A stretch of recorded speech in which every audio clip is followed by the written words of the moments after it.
Hey guys, welcome back to Suicide Taboo and Life Without You. So today's vlog is on anxiety.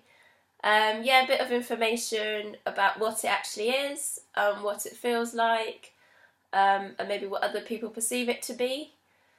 So again, it's always me that doesn't know. No. So I'm not that knowledgeable on anxiety and what it means for people. I have like a kind of what I've got it in my head as.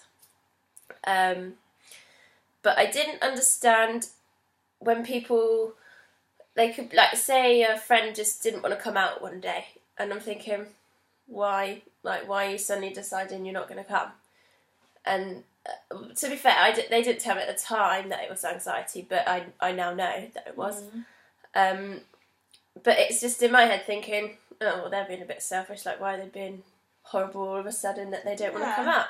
And it's just very confusing. But now I realise, like, anxiety can just hit you, and you literally just, for no reason, you don't know why, because you're normally fine with the person, whatever, and now all of a sudden you've got really anxious about it and you just can't leave the house.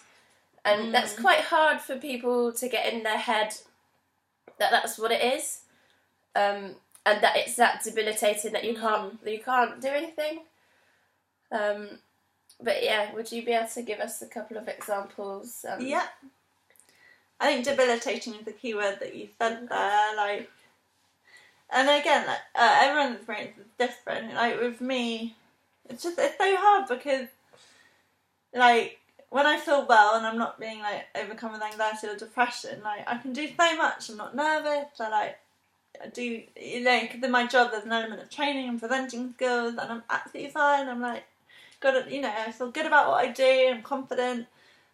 When anxiety hits, it's just such a contrast. Like, there'll be times, so like, I remember there was an interesting networking event that I was going to when I was at uni, about something that really interests me, and walking along to the event feeling a little bit anxious, but I was like, still going. Went there, saw the room, there was lots of round tables of people like from all different organisations. Literally I took one look at the room, picked up my phone straight away as like a thing to be like, oh yeah, hello, like I've got to go now, literally you make your own stuff up. And I just thought, I cannot sit there with all these people, are they going to be cleverer than me? Like, all these weird things you start thinking about that you shouldn't really care about. You need to throw yourself into life and like embrace the challenges. Or are they going to ask me questions? Can I hear them okay? Like, am I meant to do something? And I just you get hit with rational and irrational thoughts of what might happen. And as you can imagine, it's something you're really interested in, you're really looking forward to, had a book for a while, hard to get a place on something. Or it's like you can put it in work way, or you can put it in your social life. You might have a festival, you planned it for ages, well excited, and then all of a sudden it just daunts you, this idea. But it's not just like nervous, no, let's get on with it. Happens to everyone, like injury nerves or whatever. Exactly. I think a lot of people feel what you've just said in a very mild way, like a lot of those thoughts go through people's heads, but anxiety is like 100% worse, it's on your you're on this level. And then like, the physical side of it will be like either increased heart rate, like heart is just pounding. I've had a lot of people feel anxiety in their stomach. I always feel it in my chest. And it's like really cold air in your chest, like, I don't know, like a gaping, like weird sensation. There's a lot of discomfort. So when I have anxiety, like in a bout of it, it literally feels like I've got a chest problem. It's not pain, but it's severe discomfort because I'm struggling to breathe, and like it's just your heart's awful. going tense all the time. Yeah. So like, that's a work experience, and like even with friends and things, like so looking forward to an event or whatever, and sometimes I've got all dressed up, well excited. All with your friends that you know as well. And that's hard. And it's hard for the friends to understand why you might suddenly pull out. Yeah, definitely. I suppose it's weird for you thinking, but I know these people, why all of a sudden am I getting worried about it? Yeah. But it's not just a worry, it's like a really intense, from what I understand, just a really, really intense worry and like panicking about what's going to happen. It's really sad that So what would you say would help? It's hard because you got probably some people's perspective is like, you can do this and go out and face your fears or whatever. But for me, like all I think about is safety. Like, because I often feel really scared when I'm depressed or anxious, and like my bed is just my safe thing. Like, lie down, and I think that's probably because I need to calm my heart rate down. Yeah, probably, yeah. And sleep, or like whether it's sleep or rest, and just breathe and just feel like you're out of that situation. Yeah. Remove yourself. It's like It's like when you're in danger, remove yourself from that situation if you can. Like, whereas some people might encourage that you stay in it and just deal with it, but at the time you literally feel like you cannot. You wouldn't leave otherwise. You would try and see it out.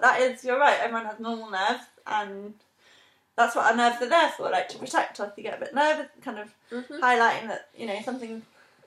Yeah, you're not quite comfortable with it. But it's you can deal with your comfort zone sometimes. So there's being outside your comfort zone, and there's full blown consuming your body. Yeah. And like, so I kind of I might do some breathing exercises, but it's usually about lying down. I don't know what it is like. So do you think if you're anxious and you had a friend with you, and they understood what you were going through, would that give you more of a safety point, or would you still probably need to get away from the situation?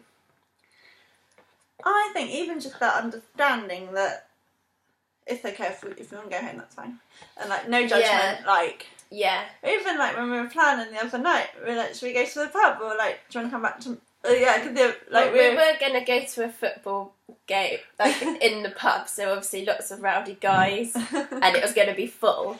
And Abbie said to me, "I will try and go, but I might want to leave." And I said, "That's absolutely fine. If you want to leave, like we'll just go straight away." And that literally made me actually want to go. And I was like, said, "Well, actually, you're not judging me." Like, and I know that's probably quite a common thing, like anxiety or not. Like, you don't want to be in a rowdy pub all the time, do you? Like.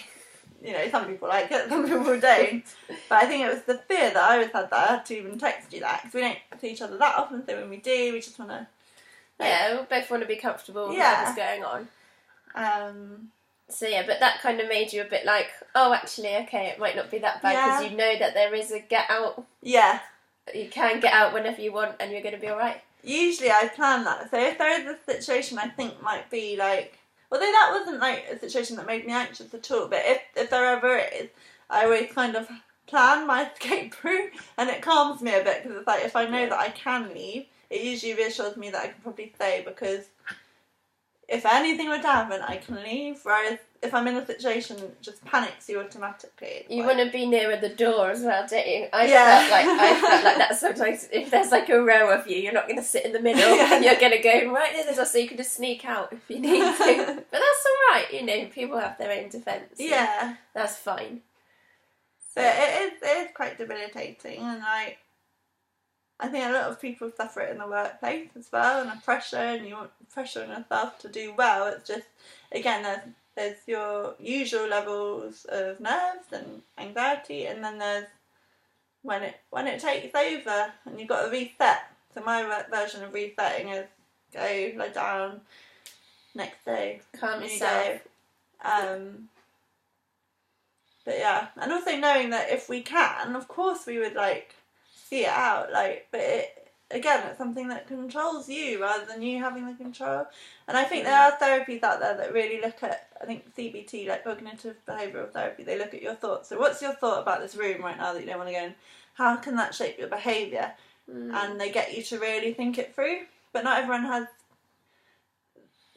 the actual luxury of having therapy. You might have a 6-week rating list, but there's things that you can look online that can really help. Like with anxiety, I think it's practical stuff that can probably help the most. If it catches you off guard, I'd say, and for me, I need to just get out. Yeah. Whereas if in advance something's coming up, I might talk to you, talk through it. What can I do? And make it feel like a safer place. Yeah. Okay, so we're gonna put some websites and some helplines for anxiety at the bottom of this as well, just for a bit more understanding and to know that there is help. So Thanks very much. Thanks for listening. Bye.